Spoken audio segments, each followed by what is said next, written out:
हमारी आज की कहानी है सभ्यता का रहस्य, जो कि प्रेमचंद द्वारा लिखित है। इस कहानी में एक जज साहब के भ्रष्टाचार और एक गरीब व्यक्ति के द्वारा की गई चोरी की तुलना करते हुए प्रेमचंद ने प्रश्न उठाया है कि वास्तविक रूप से सभ्य कौन है। तो कहानी आरंभ करते हैं। कहानी में एक जज साहब हैं जिनका नाम है राय रतन किशोर, जो कि नकली यात्राएं दिखाकर सरकार से पैसा वसूलते हैं और एक कातिल की ज़मानत के लिए 20,000 रुपये की रिश्वत लेते हैं। पर इन सब बातों को छिपाकर भी वो सभ्य बने रहते हैं। जबकि दूसरी तरफ है दमड़ी घसियारा, जो कि जज साहब के यहाँ ही काम करता है और बहुत ज़्यादा गरीब व्यक्ति है, और गरीब मज़दूर होने के कारण वो रोज़ कमाता है और रोज़ ही खाता है। तो एक दिन ये छुट्टी कर लेता है और इस वजह से इसके जो पैसे हैं उस दिन के वो काट लिए जाते हैं। अब उस दिन जब ये छुट्टी करता है, पैसे नहीं मिलते हैं, तो इसके पास खाने के लिए भी नहीं होता है। अपना काम तो दमड़ी जैसे तैसे चला लेता है, लेकिन इसके पास 2 बैल होते हैं और उन दोनों बैलों के लिए चारा लाने के लिए भी इसके पास पैसा होता नहीं है। अब ये जो है रात को आकर लेट जाता है, लेकिन जो दोनों बैल होते हैं वो इसकी तरफ टुकुर टुकुर देख रहे होते हैं कि मालिक आ गया है, तो शायद इन्हें जो है अब खाने के लिए चारा मिल जाएगा। लेकिन दमड़ी के पास पैसे होते नहीं, इसलिए वो चारा लेकर नहीं आता है।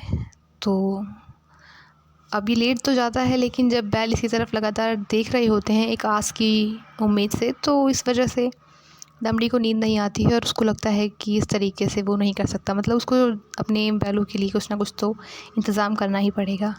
अब रात का समय होता है और दमड़ी को लगता है कि रात में सब सो रहे होंगे, तो किसी के खेत से अगर मैं जाग करके थोड़ा सा चारा काट के ले भी आऊँगा तो क्या फ़र्क पड़ेगा। वैसे अगर कोई देख भी लेगा तो चारे के लिए कोई क्या ही कुछ बोलेगा। तो इसी वजह से वो जाता है और चारा जो है वहाँ से चुरा लेता है, मतलब थोड़ा सा काट करके लेके आ ही रहा होता है कि वहाँ से दमड़ी आ ही रहा होता है कि एक जो हवलदार होता है वो वहाँ से जा रहा होता है। उसकी जो है कुछ लड़ाई होती है किसी से, तो इस वजह से उसका गुस्सा जो है वो दमड़ी पे निकालता है और दमड़ी को अचानक से पकड़ लेता है। अब दमड़ी इसको बोलता है कि उसके बैलों को जो है ज़रूरत थी, इसलिए उसने थोड़ा सा चारा ही लिया है बस। लेकिन जो हवलदार है वो मानता नहीं है और वो उसको कहता है कि तुम्हें थाने में ही लेकर चलना पड़ेगा। उसको लगता है कि इससे जो है मेरी थोड़ी बहुत इज़्ज़त बढ़ जाएगी, मेरा काम गिना जाएगा। इस वजह से वो उसको लेकर के चला जाता है पुलिस स्टेशन में जो थानेदार होता है, थानेदार भी उसके ऊपर काफ़ी सारे केसेस लगाता है और फिर केस जो है वो जाता है कोर्ट में। अब वहाँ पर जो जज साहब होते हैं वो होते हैं राय रतन किशोर। अब जब वो दमड़ी को देखते हैं इस तरीके से, तो फिर उन्हें बिल्कुल भी अच्छा नहीं लगता है। वो ये दिखाना चाहते हैं कि वो अपने परिचितों के साथ जो है किसी प्रकार का भेदभाव नहीं करते हैं, और इसी वजह से वो दमड़ी को 6 महीने की कैद की सज़ा जो है सुना देते हैं।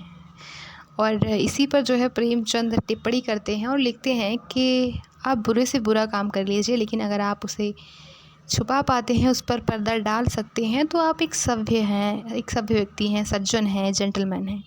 लेकिन अगर आप में यह सिफ़त नहीं है तो आप एक असभ्य व्यक्ति हैं, गँवार हैं, बदमाश हैं। और यही सभ्यता का वास्तविक रहस्य है जो प्रेमचंद बताना चाह रहे हैं, और वास्तविकता भी यही है जो हम सभी जानते हैं और समझ में भी आता है। तो बस इसी बात को प्रेमचंद जो है अपनी इस कहानी में सभ्यता के रहस्य के माध्यम से एक व्यंग के तरीके से प्रस्तुत करते हैं, और इसी बिंदु पर जो कहानी है वो समाप्त हो जाती है।